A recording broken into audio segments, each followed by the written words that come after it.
This is your WGBW Daily News Roundup for the Talk of Green Bay, 97.9 FM and 1590 AM. Civic Media News, I'm Terry Bell. Here's what Wisconsin needs to know. The Wisconsin Elections Commission today is formally rejecting a recall effort against Assembly Speaker Robin Vos. Commission staff issued a memo yesterday saying the recall group didn't collect enough valid petition signatures. Recall organizers are already trying again. Wisconsin is limiting pepper spray, restraints, and strip searches at youth prisons.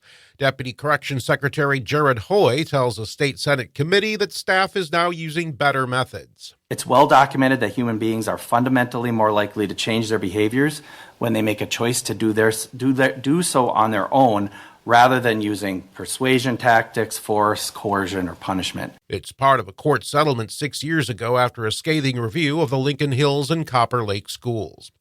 Menominee Menominee tribe is suing the owners of Facebook, Instagram, Snapchat, TikTok, and Google.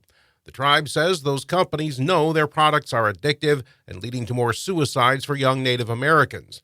The Menominee say Indigenous youth are especially vulnerable to social media's dark side.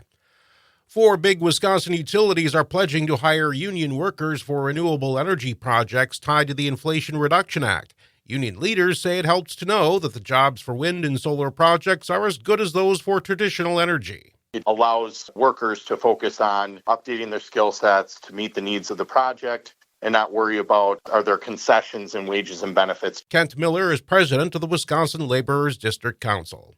Wisconsin's winter moratorium on utility disconnections ends Monday. There are options for people struggling to pay their heat and light bills.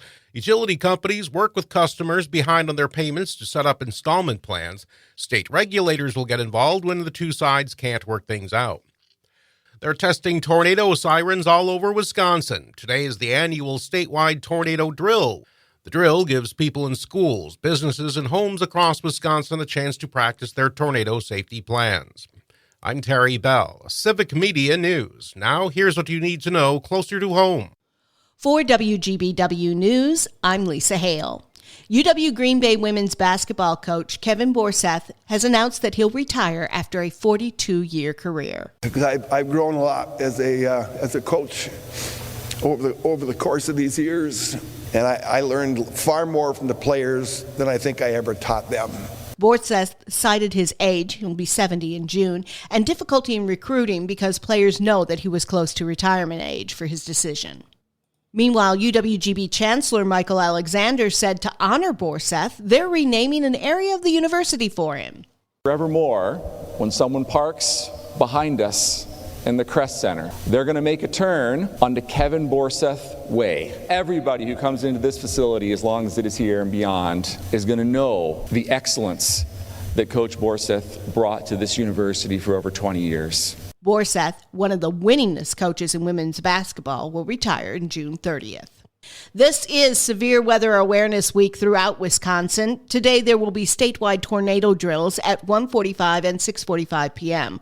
During the drills, schools, businesses, and homes are encouraged to practice as if there is an actual tornado warning in effect.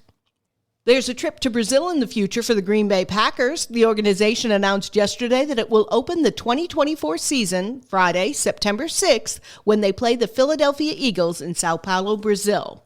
The game will be streamed on Peacock. 2 tribal nations have filed a lawsuit against several social media companies, including the parent companies of Facebook, Snapchat, and Google. They accuse the companies of contributing to the high rates of suicide among Native American youth. The Menominee Indian Tribe of Wisconsin and the Spirit Lake Tribe in North Dakota filed the suit in Los Angeles this week. A federal grand jury returns indictments against an Oshkosh man and a convicted sex offender. 27-year-old Dakota DeGroot is accused of possessing electronic files containing child pornography. He was previously convicted in 2016 in Winnebago County Circuit Court for child pornography possession. If convicted, DeGroot, as a repeat offender, faces up to 20 years in federal prison. He could be fined up to $250,000. 32-year-old Keenan DeRieder of Green Bay is sentenced to 25 years in prison on drug and firearm charges. DeRieder is convicted of distributing fentanyl resulting in death, possession of fentanyl with the intent to distribute, and possession of a firearm as a felon. Officials say he distributed counterfeit Percocet containing fentanyl, which led to the overdose deaths of 2 Green Bay women who were 17 and 18 years old. And that's what you need to know. I'm Lisa Hale, WGBW News. The Packers will play in Brazil. Hi, I'm Mike Clemens with sports. The NFL made the announcement yesterday. It's the Packers and the Eagles for the first NFL game ever in Brazil. They'll play Friday night, September 1st, in a soccer stadium that once hosted the World Cup. I caught up with Packers president Mark Murphy on the tailgate tour in Beloit today, who says he has some concerns. You know, it is a long trip. It's about a 12-hour flight, and just kind of working through some of the logistics for the league. But I'm confident things will work out with the league. Baseball, despite some showers in Cincinnati, the Brewers had a steady flow of hits to beat the Reds 7-2. NBA, Giannis will be out for the next several weeks, but the Bucks last night beat the Magic 117-99. Doc Rivers asked this after the game. What is it about that Bobby Portis, Pat Beverly duo that injects so much energy into the team? They're both nuts, you know, in a very good way. That's the Bucks head coach, Doc Rivers. With sports, I'm Mike Clemens. On your entertainment beat, I'm Pete Schwaba. Who loves your pretty baby? Not your son, apparently. Frankie Valli and his son Emilio were granted a restraining order against Valli's other son, Francesco, who apparently threatened to harm or kill his brother and father. The New York Post reports that Francesco is battling an opioid addiction, and the threats escalated when his father cut him off financially. Grammy and Tony winner Valli has 6 children and has been married 4 times. Some fun films hit the theaters this weekend. If you like music, check out the Indigo Girls' It's Only Life After All, rating way more than fresh on Rotten Tomatoes with a 96%. If post-apocalyptic flair is your thing, check out Civil War, which is pulling in 90%. If you want nightmares about spiders for the rest of your life, check out Sting, and if you're in the mood for a good mystery comedy, check out Leroy, Texas. Let's go to the movies. Looking for something new to watch? Here's a Schwab-mendation. If you like noir, cool jazz, a good caper, and don't mind Colin Farrell, check out Sugar on Apple TV. Farrell plays a PI hired to find a billionaire's daughter, and his character says repeatedly that he doesn't like to hurt people, but does so quite a bit. Check it out.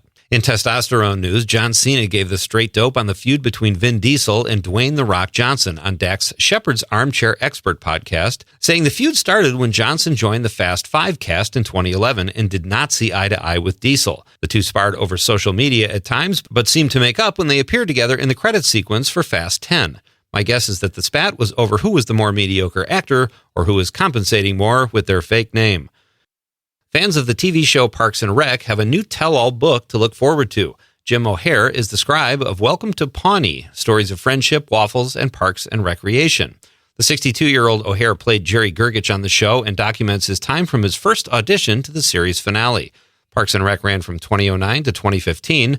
O'Hare raves about the kindness of the cast and crew. Parks and Rec can be streamed on Peacock. The set of The View had to be evacuated after a fire broke out in the studio next door. People magazine reports that The View hosts said they had nothing to do with the fire, and it was not their hot topics that started it. The fire started next door at the Tamron Hall show. Hall had to play a rerun and told her audience the incident was caused by a grease fire in the kitchen.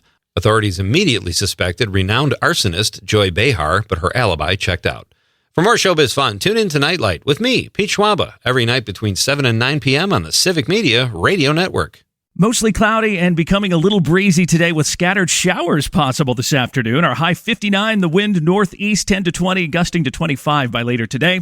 Tonight, showers becoming windy, 44 tomorrow. Clearing breezy, 57 will be in the 60s to low 70s with plenty of sunshine by this weekend. I'm meteorologist Sean Cable. Temperature now 49.